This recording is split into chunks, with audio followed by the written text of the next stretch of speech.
There's 60.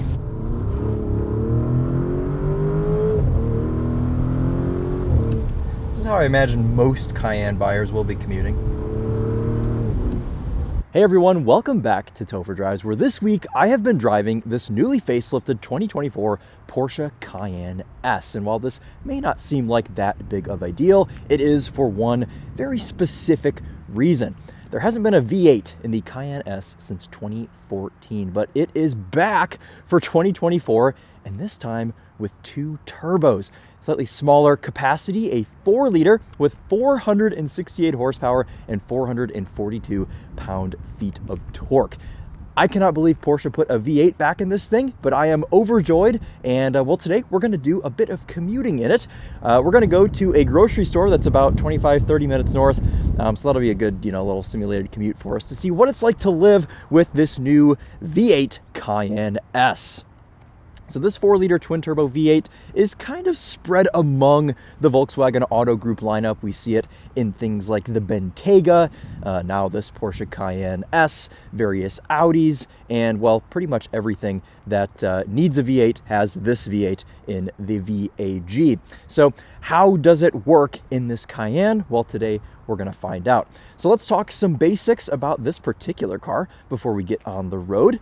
The Cayenne S starts at just over $95,000. This one as spec'd $121,000. And you may be wondering, well, where did $26,000 in options go on this thing? And well, with this spec, it's a little bit hard to tell. But for one, these $3,000 Porsche Cayenne Turbo wheels, which look quite nice. We are running on some Pirelli snow tires today, which I suspect are a bit oversized because the ones in the front kind of fill the arches more than they do in the back. So keep that in mind today when we are, measuring NVH, going around corners and things like that. We got a 285 on the front and a 305 on the back, and these are 21-inch wheels. Additionally, this has the Premium Package Plus, which pretty much every Porsche has. It's an $8,000 option, and that is kind of the biggest group of options you can get with Porsches because, of course, most options are sold separately, but the Premium Plus gets you the 14-way power seats. It gives you the pano roof, the Bose sound system, and a couple other odds and ends. Of course, for 24, with the V8, it's had a mild facelift as well, but it still looks very unapologetically Cayenne. I think I like what they've done a bit better, kind of simplified the light bar in the rear. Overall, quite nice. This has the towing pack, can tow 7,700 pounds. Cayennes have always had really nice towing capacities, and it's no different here for 2024. Open up the back, you can see we have a pretty decent cargo area. Still no third row seat option in the Cayenne, and I don't think there ever will be because Porsche is playing around with a completely new SUV that's going to be a 7-passenger. Anyways, we do have a spare in this. You can see some of our Bose equipment here under the trunk floor. This Porsche Cayenne also has the optional air suspension, which helps the ride quite a bit. You can also lower and raise the rear in the back if you're loading things in and out that are heavy. You need a lower loading surface. Cargo cover. Take a look at the back seat. Pretty basic spec. We have the optional black leather interior. So this is genuine leather, and that extends to the door panels and the dashboard, which is nice.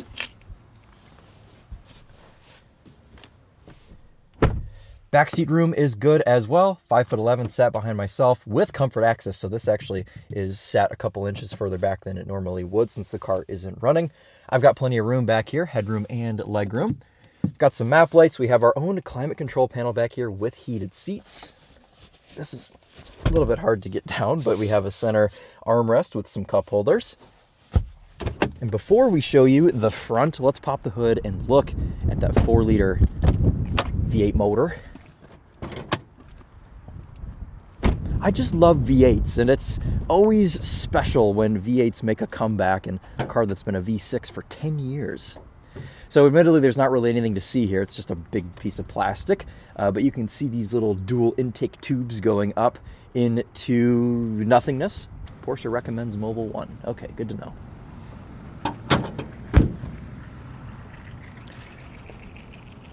I think it's a good look overall. You know, Porsche never really goes crazy with designs ever. Everything kind of just looks the same. But this is a nice kind of just clean design. If I were to do it, obviously I'd do it in a more exciting spec than Carrera white over black, but you know, that's just me. All right, let's jump in, start it up, and we'll go for a drive, and we'll show you what it's like to commute in your Cayenne, because I think this is kind of what this car will be used for. You know, the Cayenne is the daily drivable Porsche, but does it still drive like a Porsche? Well, all Cayennes of the past have, and well, this new one does as well. So let's show you what that's like. Now, biggest disappointment in this new Cayenne. I'll let it chime. Which is a new chime, by the way. There's no switch anymore in here. We now just have a regular plain Jane start-stop button. It is still on the left, which is still very Porsche, but there was just something cool about twisting that switch when you got into a Porsche. Even the Cayennes had it, so kind of sad to see it go. Firing up that 4-liter twin-turbo V8, so much cooler than listening to a V6 start. We have pretty similar infotainment to what we've seen in Porsches of the past. Everything works very nicely, and you can even option a passenger screen in the place of this massive piano black panel, which kind of serves as a mirror for the passenger if you're sat over there. So when I had Emily in here the other day, she just stared at herself for the entire car ride. So maybe option the passenger screen. It isn't super expensive. Down here, we also have a bit of a change. In the previous third-gen pre-facelift Cayenne, we had a big shifter here with lots of other physical climate controls. They've ditched the shifter and put it on the dashboard. It's kind of like the 911 style shifter, just mounted further up. And down here we have a bit more storage. It always had this pocket, this little cubby, I believe, but now we have this one up front, which has a wireless charger and 2 USB-C ports. So I got my phone in there right now. We still have a physical switch for our traction control. We still have a volume knob. So everything down here still works pretty well. I mean, this is all haptic touch. It's all piano black, which means it's riddled with fingerprints, but you can heat and cool your seat at the same time. So I'm not going to complain about that. You can see that the entire panel moves when you change your settings. Really nice button clicks. We see this in Audis, and it carries over to Porsche as well. Drive mode selector on the steering wheel. When you put it into sport, valves open, making our 4-liter just that much louder. Give you a listen.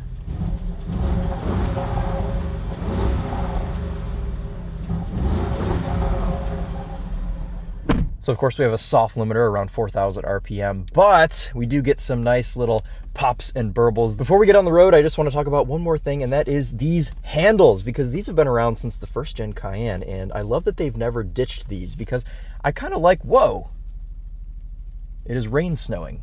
It was just sunny a second ago, and now it's sleeting. Okay, anyways, good thing we're on snow tires. These have been around for so long, and I do appreciate them. The only thing I don't like about them is they are a little bit hard. If you're kind of on a long journey and you're resting your knee on it, it's a hard surface. But over here in the middle, they are quite cool. Okay, let's get the seatbelt on and let's hit the road. Leather dashboard, leather door panels. Mentioned earlier, that is part of the $3,000 leather interior package.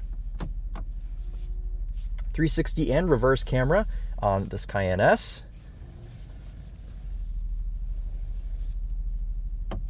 This shifter feels nice. It's pretty intuitive, and you can kind of rest your hand here on the dashboard when you're going into reverse, and then I usually take my hand down, use 2 fingers, put it into drive. So, you know, it's in a nice enough spot to where you don't really have to think about it. And then park is the P button. You push that in there. That automatically applies the parking brake as well. Let's start ourselves in normal mode, because I want to talk about what this thing is kind of like to drive on a day-to-day basis. Now, this is still a 3rd-gen Cayenne. It is the facelifted 3rd-gen, and I've spent quite a bit of time in the pre-facelift 3rd-gen. I have a good family friend that owns one. He's owned it since 2020, so I've spent quite a bit of time in that. And we had a press Cayenne in California a couple of years ago. I think it was a 2023 or 22 or 23 model. These were both base Cayennes, but still, I've lived with those cars, and I know what it's like to drive them daily. And I've got to say, Porsche has made some improvements here for 2024. This car feels easier to drive. The steering in normal mode is a little bit lighter, and it's not as much of a chore to maneuver this thing around. Now, you are able to option rear wheel steering. This car does not have that.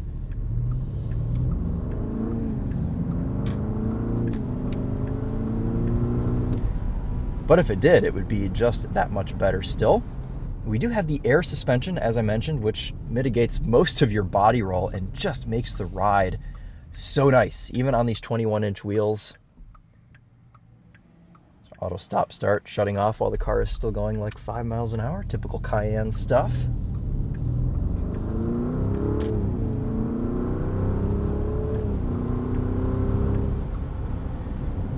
So 468 horsepower, that is up about 35 horsepower from the twin-turbo V6 that this replaces, which doesn't seem like a lot, I know, but you have the character, the soul of the V8, and you just have the effortless torque of this thing. And it's kind of like a bumbly, rumbly V8.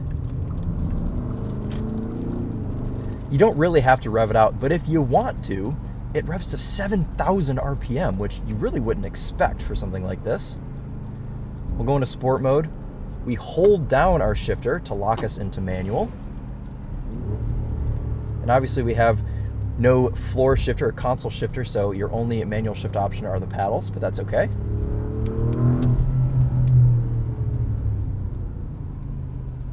And I think they've underrated this thing because it is so quick. It's so quick.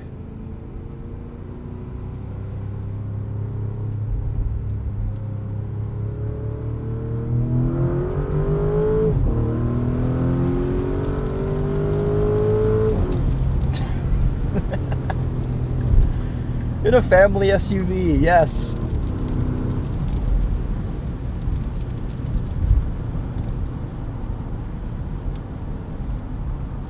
I'll leave that on.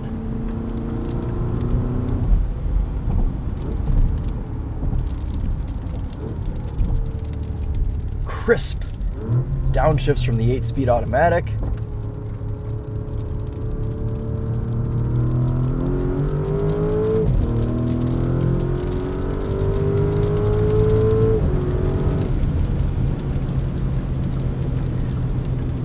I wasn't expecting this today. It's just extra ASMR for you guys, I guess.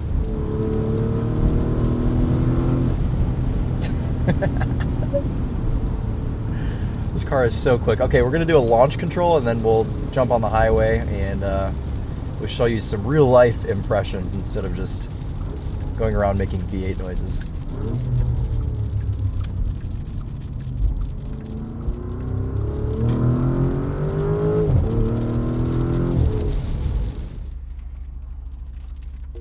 Turn traction control off, full left foot brake, full right foot throttle.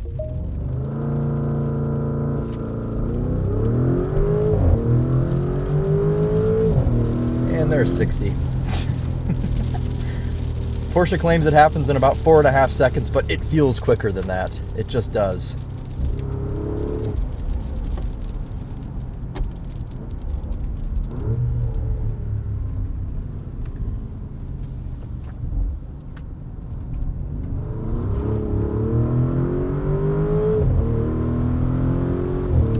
This is how I imagine most Cayenne buyers will be commuting. Okay, so what if you actually want to drive this like a normal civilized person? Well, you can drop yourself back into drive with half a click on the shifter, twist our little drive mode selector back into normal. That will raise our suspension, it'll lighten our steering, and make all of the inputs just a bit more gooey. And well, that's nice because the Cayenne does a good job of kind of imitating the Jekyll and Hyde sort of philosophy, because you can drive like a madman, go around corners, it still drives like a Porsche. The steering is tight when you're in sport mode. Every reaction is exactly how you would expect for something like this, with a bit of, I don't know, racing DNA, I suppose. But when you put it back into normal mode, everything settles down, the exhaust gets quieter, the steering, while it is still quick, it does lighten up quite a bit. And man, this air suspension is just a treat. All right, let's try out some merging here. Getting away from a Chevy Trax. Kick down.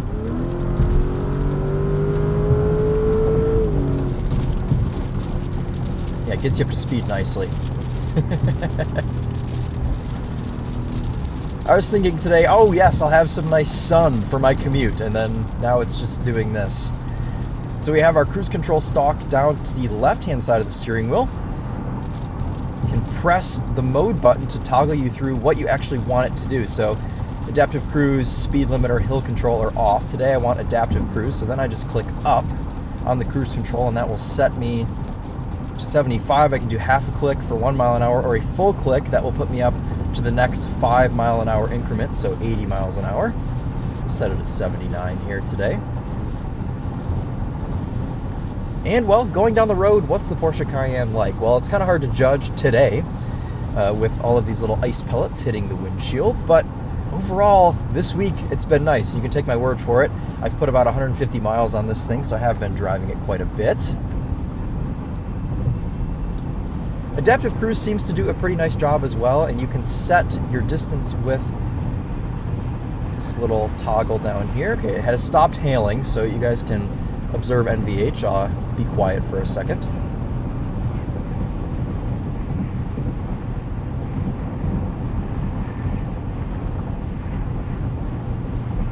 I think we can accurately judge this as well, even with these snow tires, because I'm not getting kind of that high-pitched scream that you sometimes get from snow tires. So I imagine these Pirellis, which are rated for 150 miles an hour, are probably tuned to be pretty quiet around 80, because when you are on the Autobahn in winter, you don't want to be deafened by your snow tires, so that does make some sense. So I've had a lot of people in my comments lately kind of ask about small steering inputs while you're going down the highway, and I kind of noticed that this week in the Cayenne. Since this is still a Porsche, you know, we do have a very quick, sporty steering rack in this thing, and that means that small adjustments do kind of send you flying when you're on the highway. So just something to keep in mind. It is a little bit of a struggle for me, though, to kind of get through my brain that this car that I'm driving right now has $26,000 of options on it. I mean, it just, everything in here, in my opinion, for 120 grand or for 100 grand even, should be standard. I mean, there's really nothing in here that's blowing me away. You know, you can go and get a really nice BMW X5 for $30,000 less than this. You know, are there things about this Cayenne I prefer over an X5? Yes, I prefer the steering feel in this. I prefer the way it looks over an X5. But is that worth 30 grand? I don't really know, because you can still have the twin-turbo S68 in an X5, so you're not really sacrificing the V8 motor aspect. But it's a little tough. I love Porsches, and you know, you get that Porsche clout, that Porsche street cred with the Cayenne. We have a fully customizable digital gauge cluster in this thing, and I want to say this is new for 24, because I think they had a couple of physical gauge pods before, but now you can cycle through with the steering wheel here, and you can fully customize your cluster. You can have 5 pods, which is kind of like the classic Cayenne view. You can have 3 pods. You can have 2 pods with driver aid. You can have 2 pods with nav. You can have a full nav screen, or you can just have the simple kind of calm screen layout, which is nice. I always like to drive with the 5 pods because it's very nostalgic Cayenne for me. Yes. All right, back into sport mode. Let's take this exit ramp. We're going to let the automatic do its thing here.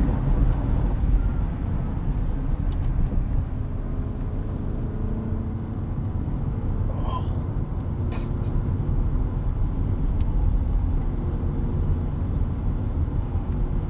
Holy crap.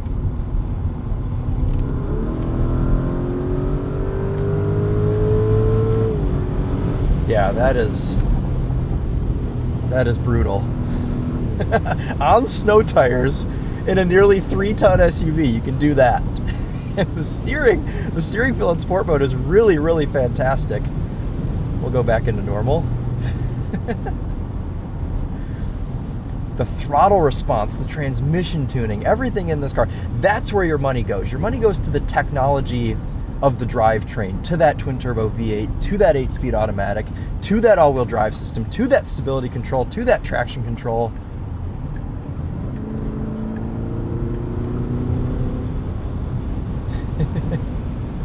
That's when things start to add up in this Cayenne. All right, well, there's probably a few more things that I want to say about this. I'm going to ponder those, but in the meantime, let's try out this Bose sound system. Now, this is part of the Premium Package Plus in the Cayenne, that $8,000 option group, and in my opinion, it's a pretty dang good sound system. So we have a volume knob down here on the console, and you also can adjust volume on the steering wheel with the left knob.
Pretty nice performance there, and Porsche usually doesn't mess around when they're putting any sort of sound system in their car. And while you are able to opt for a Burmester in this Cayenne and other Porsche models, the Bose is pretty dang good. You know, I would give this like an A. Crispy highs, you've got good punches from that bass, and you know, this is just at standard EQ, nothing has been messed with, so this is how it just comes from the factory. As far as, you know, settings go in the infotainment, sounds great. I really don't have any complaints with this. And you know what? I don't think I've ever heard a Burmester in a Porsche before. I've only ever heard the Bose. So if you have a Burmester in yours, comment. Let me know if yours sounds better, or if you think the Burmester is worth it over the Bose, because I've been finding lately that some of these mid-grade sound systems are so good that the top-of-the-line one sometimes is not worth it. Like the BMW X5, for example. The Harman Kardon, in my opinion, in that is so good that there's no real reason to go for the Bowers and Wilkins. So I'd be curious to know if it's the same case here with the Bose and the Burmester in the Cayenne. So how's the driver's compartment for commuting? Well, my elbows are pretty cozy. My right elbow has the console, which does kind of sit far back. So if you're a shorter individual, you may kind of struggle putting your arm anywhere, because even at 5'11", I kind of have to move my arm back just because of how far back this sits. On the left-hand side, I have a squishy place for my left elbow on the door panel, so that is good. Leg room, it's a pretty open compartment, and even sitting, you know, with my legs kind of spread here in a relaxed position, they aren't touching either side. If you do bring your legs up though, these Cayenne handles, if you want to call them that, they are a pretty hard surface to rest your knees on, as I mentioned earlier, so just keep that in mind. Headroom in here, nothing really feels claustrophobic, even with the black headliner with the big pano roof, which is part of the Premium Plus pack. Steering wheel is great. You know, I always love Porsche steering wheels. They kind of get everything right. It's a very thin wheel, so if you like something with a thicker steering wheel, maybe look at a BMW, because it's about twice as thick as the wheel on this Cayenne. It is heated, and the heated button is hidden behind the third spoke here on the bottom. That is, of course, an optional extra, believe it or not. It's like a few $100s. I think it's $300 for them to give you a heated steering wheel, which, it's Porsche, whatever. And, you know, we can talk about how Porsche options are a bit ridiculous, and this very sort of standard looking car has 26 grand in options. But what I love so much about Porsche is that even with their SUVs, the Macan and the Cayenne, you are still able to personalize these to an insane level. I mean, you can pick what color stitching you want on the dashboard. You can pick what material and stitching you want on the steering wheel. You can pick what color seat belts you want. You can paint the outside pretty much any color you want. There's like 20 different wheel choices, some of which you can paint an exterior color. There's 3 sound system choices. You can have a number of different sport chrono clocks, which I'm disappointed this doesn't have, on the dashboard. So, you know, you go on the configurator and there's a search bar to type in what you want, because there are so many options for this car. So yes, you're paying a lot, but you're getting such a tailored experience with the Porsche that it just kind of gives it that cool factor, that knowing that you're able to produce a car that nobody else will have. That's what I love so much about Porsches, and I love that they carry that philosophy up into their SUVs.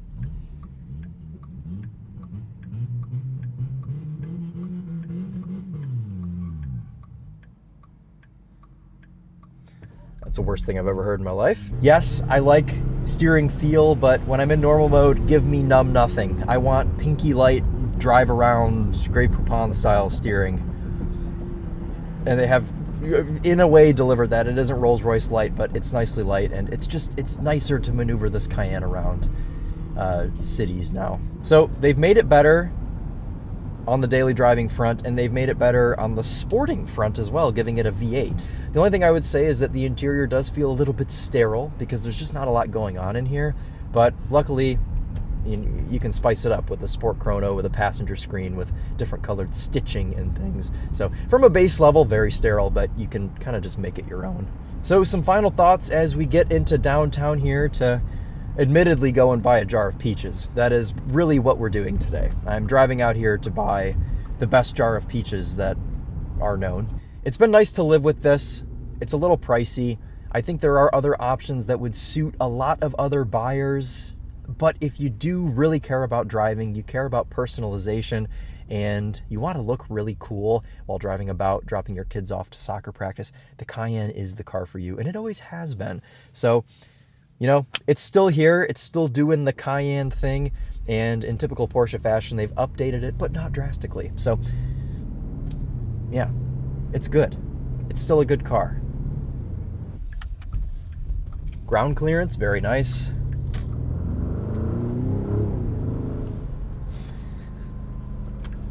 I love V8s. V8s are just the best. Let's see how much G we generate here. Coming to a stop, 0.4. Nice. The auto stop start is a little bit annoying, and even more annoying is having to go into the infotainment to turn it off. It's been a great week with the Cayenne. Say no to electric SUVs, get yourself a V8. Driving through downtown, the Cayenne doesn't feel freakishly large. It's still a good size, and it's pretty easy to place. We don't really have any sort of tall haunches on the hood or anything, any design elements that can really help you place the front of the car, because it is still shaped like a Porsche. We have a kind of a slanted hood with this car, but with the amount of parking cameras and everything else, light steering, and optional rear wheel steering if you do have it on your car, very easy to maneuver, so no real worries there. Looks like maybe some other people decided that they wanted peaches today, but nobody with another Porsche SUV. That is surprising. Well, I guess I'll kind of break the ice today. We are slightly holding up traffic, but there we go. Squeeze it into the spot. Larry David is cross with me, so we don't want to block the sidewalk. We'll pull it forwards just slightly. There we go. Put it into park. That will automatically apply the parking brake. And that's it. Well, there you go, guys. That's what it's like to commute and live with the new facelifted 2024 Porsche Cayenne S with a V8.